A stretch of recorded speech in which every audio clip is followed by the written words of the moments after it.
Hai guys, selamat kembali ke Kupigo Bigo. Ini adalah sebuah teori konspirasi. Sebuah teori dan teori semata-mata. Tidak pasti betul ataupun tidak. Gemar saya ingatkan kepada semua untuk jalankan penyelidikan anda sendiri. Kami hanya berkongsi apa yang terdapat di internet tentang sebuah topik yang menarik ataupun menakutkan, iaitu New World Order. New World Order adalah satu rancangan golongan-golongan elit tertentu untuk mengawal dunia. Daripada rancangan mengawal dunia sehinggalah persiapan apabila hari kiamat berlaku kelak. Hai semua, anda bersama saya Ekram, dan untuk episod hari ini kita akan melihat 5 fakta New World Order. 5. Kerajaan satu dunia.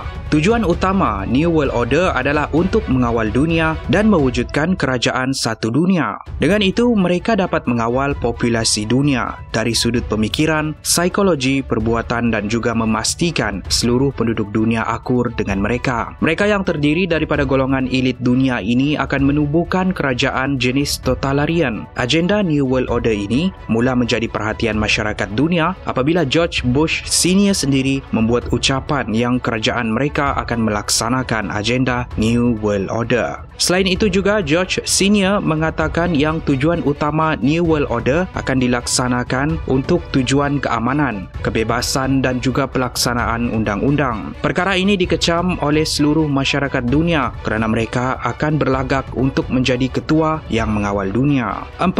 Flight MH17. Ini adalah pesawat penumpang Malaysia Airlines yang terbabas dipercayai ditembak ketika melalui kawasan udara negara Ukraine semasa di dalam perjalanan dari Amsterdam ke Kuala Lumpur pada tahun 2014 dahulu. 280 penumpang dan 15 anak kapal maut serta-merta apabila pesawat tersebut terbabas. Dipercayai ketika melintas ruang udara Ukraine, alat perhubungan kapal tersebut mengalami kerosakan dan tidak dapat berkomunikasi dengan tentera Ukraine. Dan ini menyebabkan salah faham di antara mereka dan tentera Ukraine melepaskan tembakan. Ada juga yang mengatakan tentera Rusia yang menembak pesawat tersebut. Apabila siasatan dilakukan, mereka mendapati yang 7 orang penumpang berada di dalam kapal tersebut adalah pakar mengubati penyakit HIV. Ini termasuk Profesor Perubatan David Cooper, Profesor Prafan Panupak dan Profesor Job Lange. Mereka dikatakan membawa ataupun mempunyai jawapan untuk menyembuhkan penyakit AIDS, tetapi akibat daripada konspirasi New World Order yang pada asalnya dikatakan mencipta HIV dan AIDS dan mahu penyakit ini tular untuk membunuh separuh dari populasi dunia untuk mencapai objektif mereka. Mereka merancang konspirasi membunuh penyelidik dan profesor ini supaya AIDS dan HIV tidak akan dapat dirawat.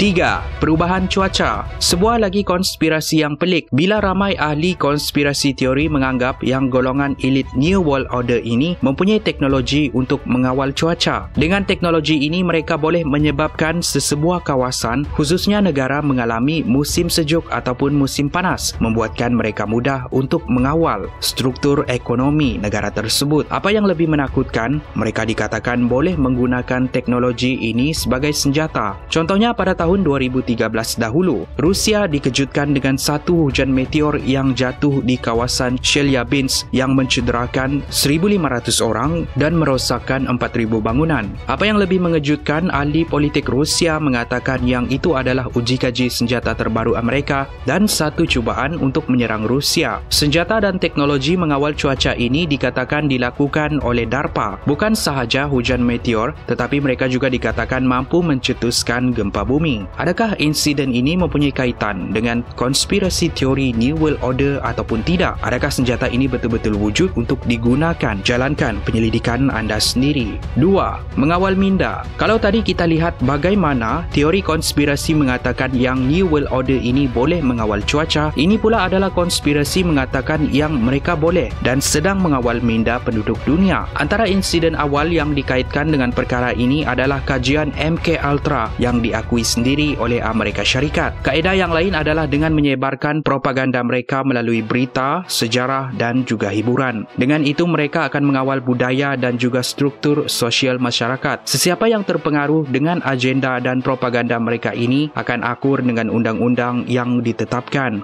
memudahkan mereka untuk mengawal dunia. 1. Hari kiamat. Teori konspirasi yang paling menakutkan melibatkan New World Order ini adalah objektif terakhir mereka adalah untuk menyiapkan dunia apabila bumi hampir kiamat kiamat satu hari nanti. Dengan arti kata lain, mereka sedang menunggu Tuhan mereka untuk keluar dan agenda-agenda ini dilaksanakan supaya mereka akan diberikan habuan oleh Tuhan mereka suatu hari nanti. Dan jika tiba Ad-Dajjal ataupun Antichrist suatu hari nanti, New World Order akan memainkan peranan yang sangat penting. Fakta bonus, dasar pandang ke timur. Izinkan saya selitkan fakta bonus ini dengan mengatakan yang kalau teori konspirasi New World Order ini adalah benar, adalah tidak mustahil kita sebagai rakyat Malaysia telah terpengaruh oleh mereka. Contohnya hiburan, struktur sosial ataupun pemikiran yang terlalu mengikut budaya barat. Adakah kita juga mangsa kepada New World Order? Gemar saya ingatkan tentang dasar yang diperkenalkan oleh Tun Mahathir Mohamad supaya kita dapat mengekalkan budaya dan juga struktur sosial kita dengan mengamalkan pemikiran dasar pandang ke timur.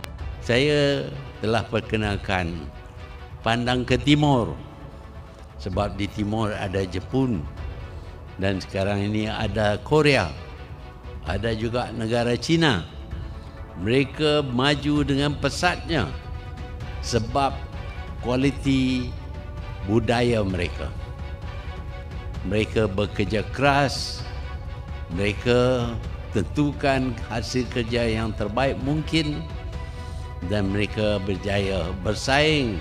Ini pada asalnya bertujuan untuk menerapkan budaya negara timur yang maju di dalam bidang ekonomi, tetapi ia juga boleh digunakan pakai di dalam struktur sosial. Bermaksud kita mengambil contoh negara timur yang maju seperti Jepun dan juga Korea Selatan dan tidak terpengaruh dengan agenda-agenda negara barat yang dikatakan negara yang sedang melaksanakan agenda New World Order. Terima kasih kerana menonton. Apa-apa pun pastikan anda like dan share kalau anda rasa video ini menarik dan bermanfaat. Yang paling penting pastikan anda subscribe kepada yang belum subscribe. Tekan butang lonceng di sebelah butang subscribe untuk mendapatkan mesej setiap kali kami memuat naik video. Kepada yang menonton di Facebook, pastikan anda like page Facebook kami, di Instagram dan Twitter juga. Akan lebih banyak lagi episod menarik seperti ini dibuat naik pada masa hadapan. Saya jumpa anda di episod yang seterusnya. Kopi Kopi Go menarik setiap hari.